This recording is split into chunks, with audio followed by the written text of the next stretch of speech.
I'm going to make a Heishi bead bracelet. This one in particular is for a mom. These Heishi beads are 6mm and I have some letter beads. These are 7mm, a bit larger than these.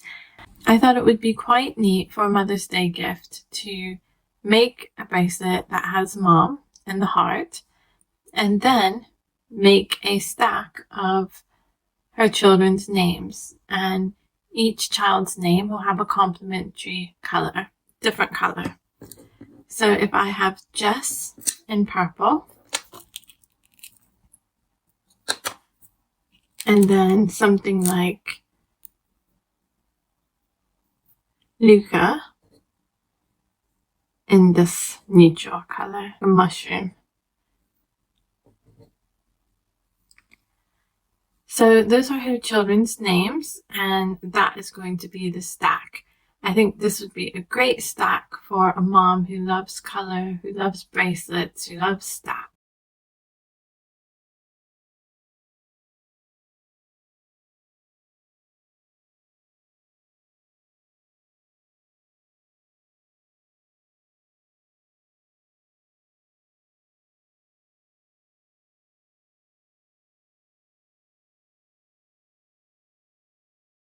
I'm going to be using a 0.8 elastic cord,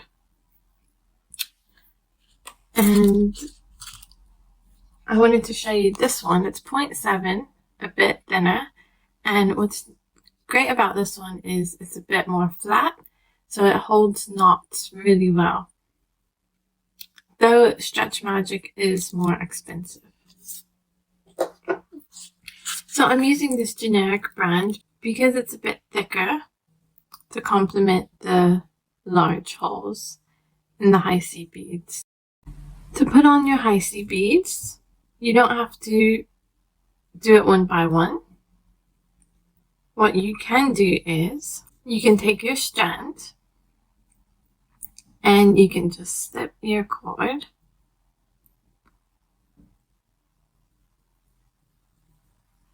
through the strand. Now I haven't cut mine yet, this way the beads won't fall off, but if you want to measure your wrist and cut it, then you can put some tape at the end or a bead stopper. I'm not going to put any spacers, but I've seen designs where there are metallic beads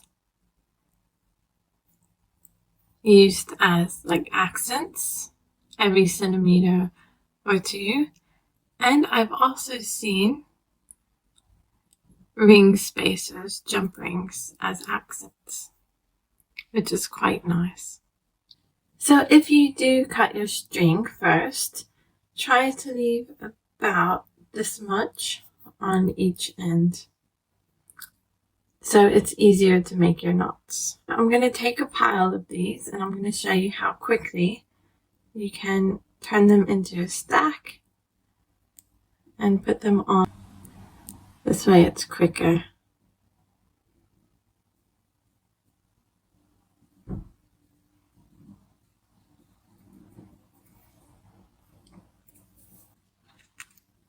As in the inspiration you've seen from Pinterest, a lot of designs have a gold bead on either side of the name.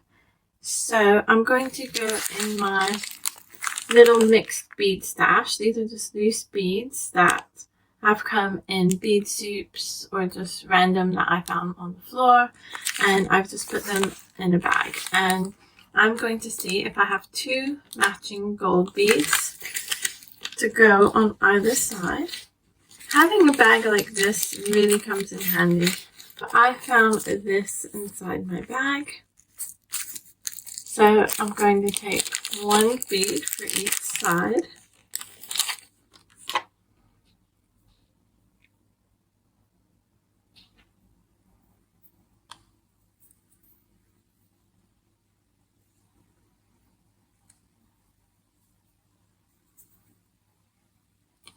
And when I put the name beads on, I want them to make sure they're facing the correct direction. Before you start your project, always make sure the different bead types fit on your cord.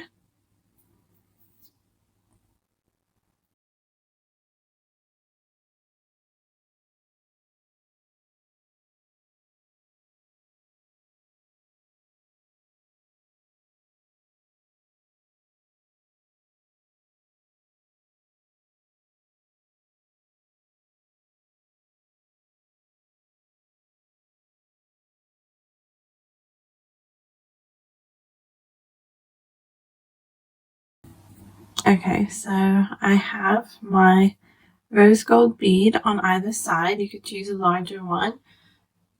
And I'm going to finish adding beads. Heishi beads are very popular these days, very trendy.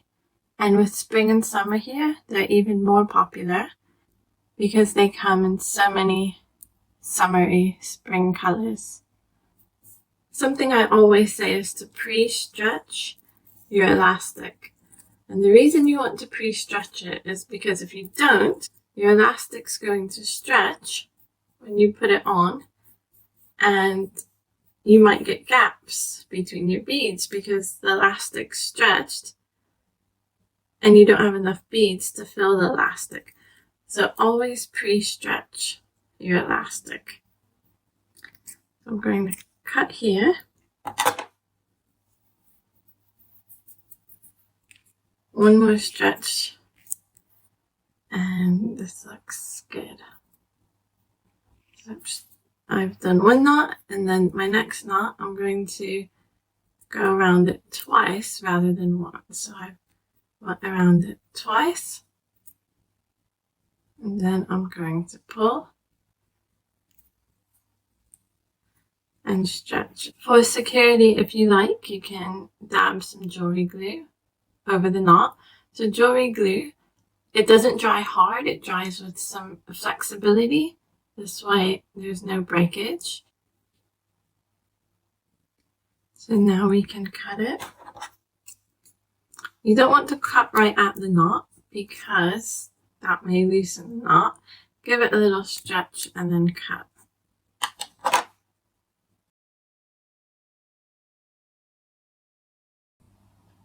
And here we have our name Heishi bead bracelet. I hope you liked this video. If you did, please give it a like and leave any questions, comments, or suggestions down below.